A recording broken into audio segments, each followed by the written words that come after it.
Like 10.1, in 10.2, we are going to be taking multiple functions and putting them together.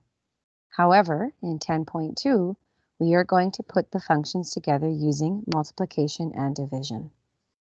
So just like with adding and subtracting, we need to pay attention to our notation. Here we have h at x is equal to f times g at x, and h at x equals f at x times g at x. They both mean the same exact thing. It means we are taking two functions and we are putting them together by multiplying. Here we have h at x equals f over g at x, and h at x equals f at x over g at x. Again, those both mean the exact same thing. We are taking two functions but connecting them using division. So one function divided by another. You'll notice that we have a little restriction listed here. Anytime we write something in the rational form, we need to consider that we could have a denominator of 0, and so we need to state our restrictions. Let's have a chat about the domain when we divide and multiply. The domain of the product of two functions. So when we multiply, the domain is the common domain to the individual functions. So we find the domain of f at x, we find the domain of g at x, we see where those two domains overlap, and that becomes the domain of our resulting function. The domain of a quotient, on the other hand, is the common domain, but we have a further restriction by excluding values where g at x equals 0. So when we have the quotient of two functions, we'll find the domain of f at x, we'll find the domain of g at x, and find where g at x is equal to 0. Where all three of those overlap, that becomes the domain of our resulting function. The range can be determined using its graph, so we can always graph the function or analyze the graph of the function to decide what the range is going to be. And then if we were asked to sketch a graph, again, we would list some x values, find the y coordinates of one function, find the y coordinates of the other function, and then put the y coordinates together using multiplication or division. Those would become the y coordinates of our resulting function. Let's go ahead and give some of these examples a try. Given the functions f at x, which is x plus 3, and g at x, which is 2x minus 3, determine the equation of the function of h at x, which is f at x times g at x, or f times g at x, which is the same as f at x times g at x. So let's take our equation for f at x and substitute it in. X minus 3. The equation for g at x, substitute it in, 2x minus 3, and then just expand. X times 2x is 2x squared. We're going to have x times negative 3 is negative 3x, plus 6x in the middle, and then minus 9 on the end, collecting like terms, 2x squared plus 3x minus 9. There is our equation for h at x. Done. Just multiply the two functions together. Two linears create a quadratic. Example 2.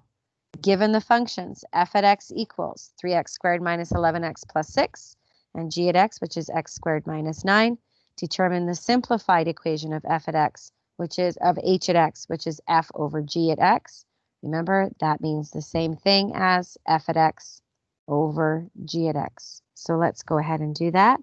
H at x is equal to 3x squared minus 11x plus 6.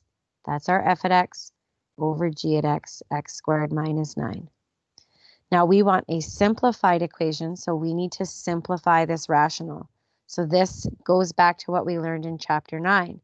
When we simplify a rational, we start by factoring the numerator and the denominator. So this numerator is going to factor into 3x minus 2 times x minus 3. The denominator, difference of squares, factors into x plus 3 times x minus 3. We notice we have matching factors of x minus 3 in the numerator and the denominator. So our simplified form of h at x is 3x minus 2 over x plus 3. And we're done. Okay, part B, state the domain and range of h at x. Let's start with the domain. So the domain of h at x, we're going to start by looking at the domain of each our individual functions. So let's look at our domain of f at x. Our domain of f at x, it's just quadratic, so it is the set of all x, such that x is an element of the reals. The domain of g at x is also quadratic, so the set of all x such that x is an element of the reals. But because we have here a quotient, we also need to consider where g at x is equal to 0. So g at x equals 0, that's where x squared minus 9 is equal to 0. That's going to be at x equals plus and minus 3. So our domain then for h at x, the domain is going to be the set of all x such that x cannot equal plus and minus 3. Otherwise, x is an element of the real. So we have to put those three things together. Domain of f, domain of g, and where g is equal to 0. Now, we could have also clearly seen this just by looking at our resulting rational function. We had a common factor of x minus 3, which told us that we had a point of discontinuity at x equals 3. And we should have also recognized we had a vertical asymptote at x equals negative 3. So we could have seen, just even by analyzing the rational that we get here, that those are our non-permissible values and connected to our domain. Now let's talk about the range. We're actually not going to graph this to determine the range. We're going to analyze the function based on what we know about rational functions. So first of all, the range from the rational function is going to come from two places. One of those places is going to be the horizontal asymptote. In this case, because the degree of the numerator is equal to the degree of the denominator, our horizontal asymptote is coming from our leading coefficients, which in this case would be 3 over 1 or 3. So that's going to affect our range. The other thing that's going to affect our range is our point of discontinuity. The x value is 3. If I take that x value of 3 and plug it into our simplified function, our y value is going to be 3 times 3 minus 2 over 3 plus 3, which is going to give us 7 over 6. So both of those are going to give us our range of h at x. So our range is the set of all y such that y can not equal positive 3 and 7 over 6. Otherwise, y is an element of the reals. Now, we could have graphed this function on our calculators and gotten those same things. That being said, the point of discontinuity probably would have been pretty hard to see. So you have to recognize if we have a point of discontinuity x coordinate, there is a y coordinate that is going to affect our range. All right, let's move on to example 3. In example 3, we are given the graph of two functions, f at x here, which is linear, and g at x, which looks like it might be radical. And what we are doing here is we are evaluating the product and the quotient of g and f at different values of x. So if we look at A, we're given f times g at negative 4. What this means is f at negative 4 times g at negative 4. So what we're going to do is find those two y values and connect them using multiplication. So f at negative 4 is right here at negative 6. G at negative 4 is up here at positive 2. And we're going to multiply those two values, and the answer is negative 12.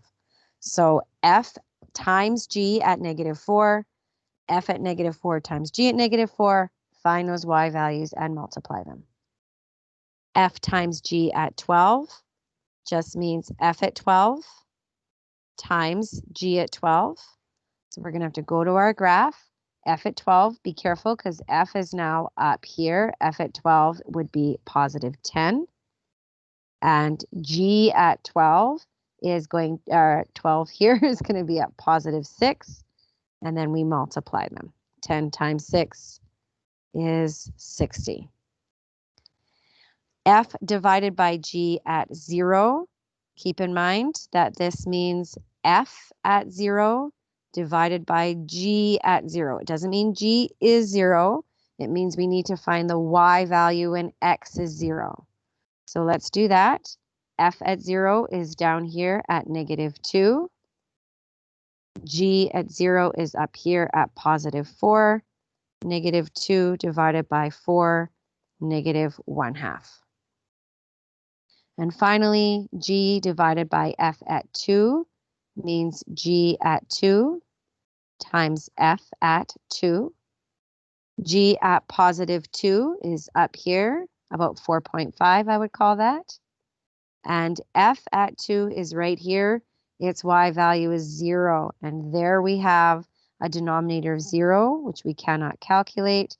So the value of G over F at 2 is undefined because our denominator is 0.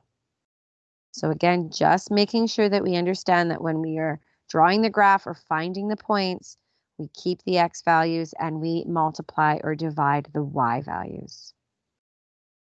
Example 4, given that H at X equals F over G, F at X is 6 minus 2X over X, G is 4X minus 12 over 3X squared, write a simplified expression and state its domain. Okay, now this question is a little bit difficult because we are finding the quotient of two rational equations. So we are doing some operations on rationals. H at X is equal to F at X, so 6 minus 2X all over X divided by G at X, 4X minus 12 over 3X squared. And what we want to do is simplify that. Whenever we divide two fractions, as long as it is a single fraction over a single fraction, what we can do is keep the top fraction or the numerator, change division to multiplication, and reciprocate that bottom rational. So it becomes 6 minus 2X over X times 3X squared over 4X minus 12. And now we want to simplify that.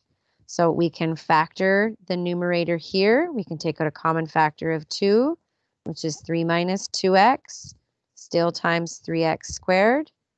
In the denominator, we have an X, and we can take out a common factor of 4. So that leaves us with X minus 3. Oops, that 2X comes out. Take that out of there. There we go. So 3 minus X. And now we can go ahead and we can start to simplify. So I see one factor of X can be taken from there with the factor of X down there. The 2 over 4 can be reduced to a factor of 2 in the denominator. And 3 minus X over X minus 3, those are also common factors, but they differ by -1. So we have that factor of -1 in the numerator. In the end, we end up with -3X in the numerator and 2 in the denominator. There is our simplified form of H at X. Now for stating its domain, we have to do that in separate steps. Let's first check our domain of F at X. F at X is this rational right here. So we look to its denominator. Its denominator cannot be 0. So the domain of F at X is the set of all X such that X cannot equal 0.